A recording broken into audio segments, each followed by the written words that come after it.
Hey, welcome back to the Dad Space Podcast. I'm Dave, your host, here on Dad Space, and I'm glad to be with you. My question to you, wherever you live, do you have like a really interesting and significant historical landmark, location? History happened where you live. And you may, at times, drive right past or walk past or never even really think of it, that history happened right where you live. That's the case for me here in St. Catharines, where I live, in Ontario, Canada, near Niagara Falls. And it's significant. And I'll tell you a little bit about an opportunity I had recently to go to this historical site, and my thoughts, my recollections, my feelings being in this place, and why, if you ever have the opportunity to go here to this location and be here, you need to. And if you can't, if you can support this place, I'm not making anything by asking this, if you can support this place and keep the history alive, you're great people out there, and I know that this would be a significant place for you to put some money behind and give them your love and your financial support. Again, they're not asking me to do this. They might be surprised that I'm even doing this, but a significant thing happened for me going to this location. This is the Salem Chapel here in St. Catharines, Ontario, Canada. And why is this place so significant? Why is this tiny little church so important in this world? Well, it was the last stop on the Underground Railway. And it was built by the Black community as a refuge, as a final stop, a final location, as Black slaves were making their way out of slavery and the threat of being put back into slavery. This was the spot on their journey, which was like the finish line, basically, for many, many slaves looking for freedom. And I had one of my friends come up here, Nate Turner came up, nathanielaturner.com if you're interested. Nate came up to visit, worked with him on some of his projects in the past, and Nate and his wife, myself and my wife, the four of us went to Salem Chapel, and we had a tour with Rochelle. And Rochelle is the resident expert and walking encyclopedia of everything in life. She is super smart. But this is a little clip that she recorded for YouTube. I'll put a link so you can see what she's talking about. You can see her do this for you on YouTube. And there's also information included in the notes on the video and in our notes, if you are able to support this amazing historical landmark for all that it stands for and all that it should continue to stand for in our world these days. And after I play this, I'll share some of my reflections and thoughts about Salem Chapel and what it felt like to sit there in this beautiful, historical, and significant location. And I'm shocked that many people don't even realize how important this building is in the community where I live. The people that walk by every day and just, it's yet another church or yet another building, and people don't give it really a lot of second thoughts. It's a significant location with many, many stories. And sitting in that room, sitting in that church in those wooden, hard pews, and imagining the relief and the joy and the community. If I was able to go back in time, I would have loved to have been in the room. And as a white male, I might not have been as welcome in that room because of all the history of what's gone on in this world and how horrible human beings can be to each other. But I would just love to be in the room and to feel the community and the joy when freedom seekers found their freedom at the Salem Chapel here in Ontario, Canada, at the end of their journey, finding freedom in this country. Here's Rochelle as she kind of talks through the significance of this building and why we need to maintain and support this place. And you can help. So I'm putting it out there to you. Again, they're not asking me to do this at all. And this is just me wanting to see this place continue into the future so that many more stories can be told and we don't lose sight of something so significant in the lives of many, many, many humans in this world. And a reminder to all of us that we need to be better to each other and that this should never be something that we ever have to remember in the future because we've done so much better. So here's Rochelle, and here's a little audio tour.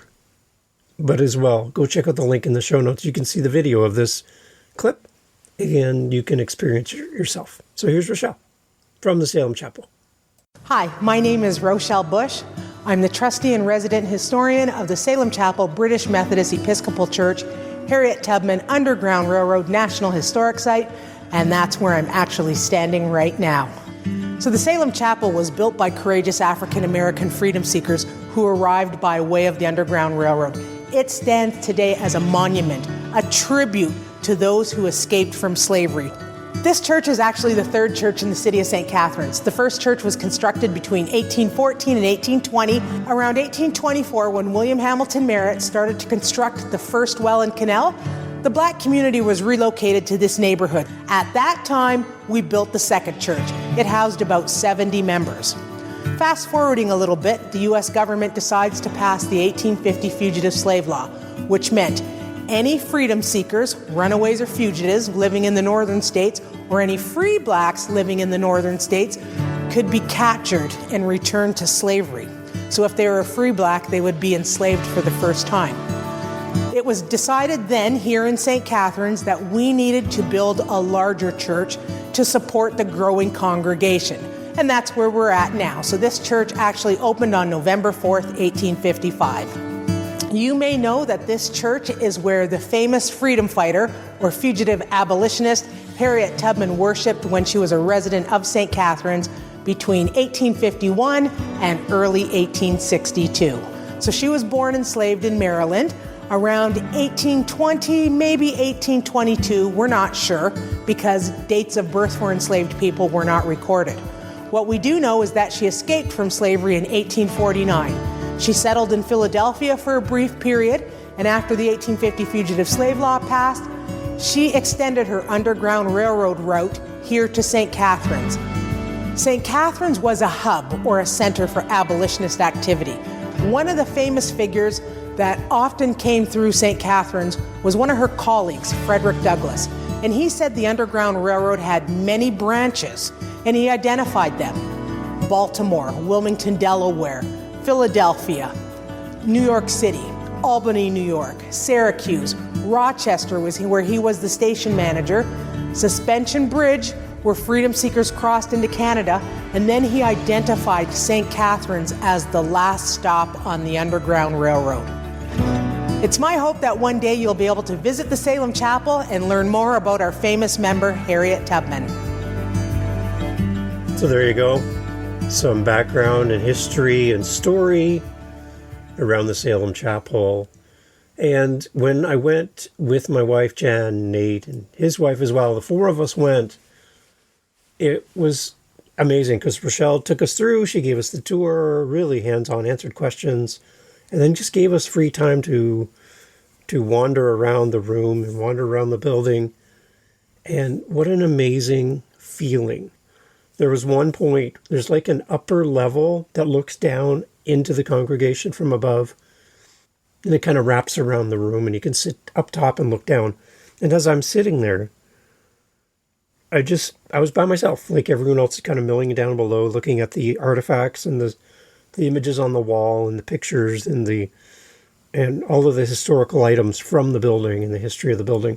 I'm just sitting up there, like you just being in the room and imagining being back there in the 1800s and people who gave up their lives in fear running for their life, literally.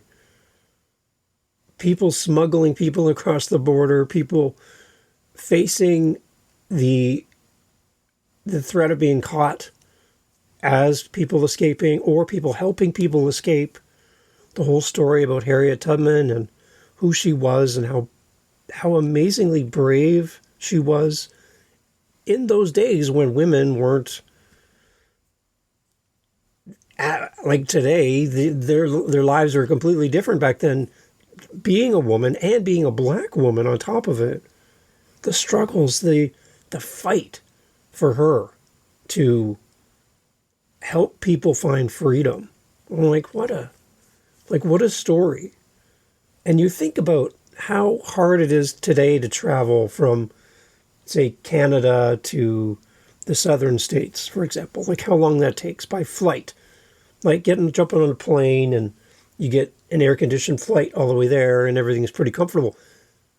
For her to go down to the southern states and bring people back to Canada, like, what kind of journey was that? What kind of the stories and the things that happened on the journey just to come back? And how long does that take?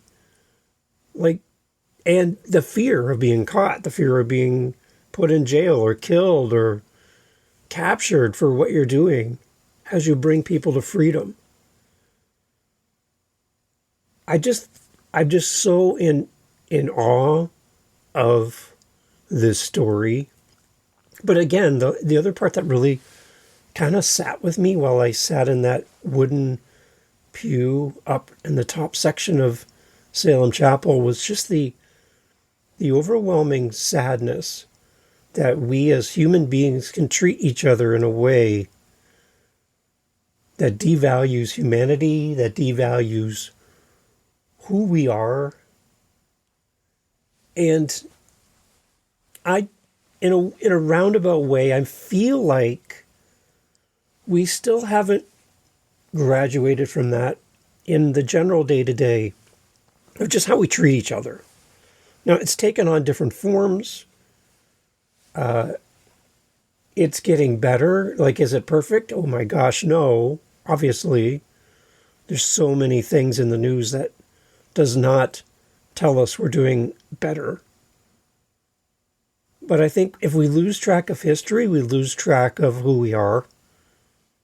And if we've made any improvements, the moment we forget about our history and where we've come from, we forget about how we may have improved.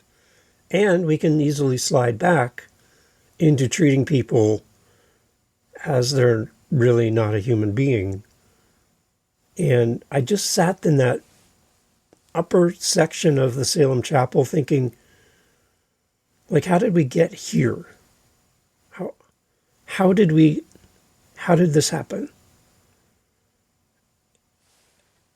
And it was a very humbling feeling to sit there and to think that I really don't know my history as much, and knowing that possibly that was part of my history when my great ancestors, I have really no idea. But I just sat there going, how do we get to that point where we don't value human life? And we don't, just because someone is different than us, we don't treat them on the same level as we treat ourselves or as we want to be treated. And that's for those that have a faith journey, that's a biblical principle. Treat each other as you want to be treated yourself. And whether or not you have a faith journey or not, that's irrelevant. Is the idea that in our culture today, we treat people differently, especially if they don't look like us, sound like us, come from where we come from, don't have a shared history with us. They identify differently than we do. And in that moment, I don't think we're any better than how we treated this community that sought freedom through the Underground Railroad. In a varying degree, we also are not treating each other in a way that brings people together. It does alienate, and it does hurt people. I just struggle sitting there going, why did we need this? Like, why did we get to this point in our world where people had to fight for their freedom in this way? This chapel has served multiple purposes for the Black community here in St. Catharines, and I think in North America. It provided shelter and support for newly arrived freedom seekers looking to escape slavery.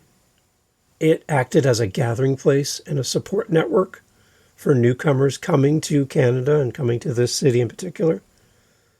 And it became the center of Black activism, community organizing, and intellectualism. Many of those aided to freedom became church members in Salem Chapel and established roots in this local community where I live. And this church's significance extends beyond the Underground Railway era and continued to play a vital role in the Black community throughout the 19th and the 20th century. This humble little building. There's nothing grandiose about this. There's nothing that draws the eye and makes you go, oh, I need to go know more about this building. Many people drive by this building every day and don't give it a second thought. In recognition of its historical importance, the Salem Chapel was designated a National Historic Site back in 2000, and in 2023 it became the first international listing in the U.S. National Park Service's Underground Railway Network to Freedom program. The first international listing. Isn't that amazing?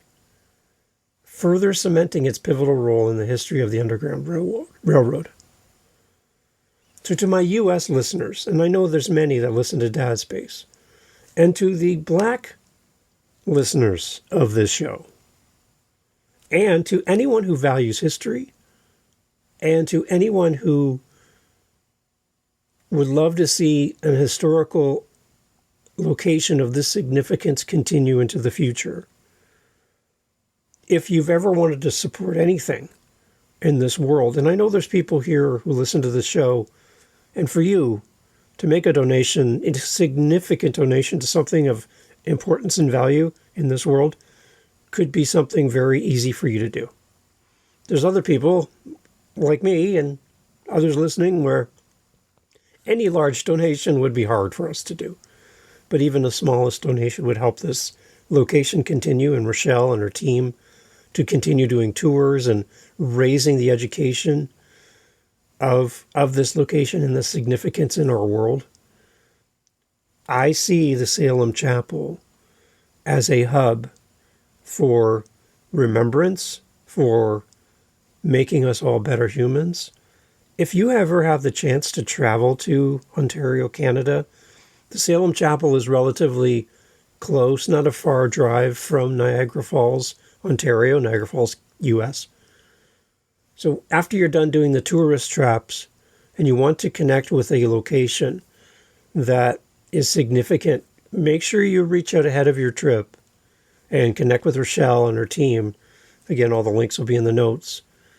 But I would add this to your important events and sites and things you're going to see when you come to Canada, to Niagara Falls, that this would become one of your must-do things to do on your list.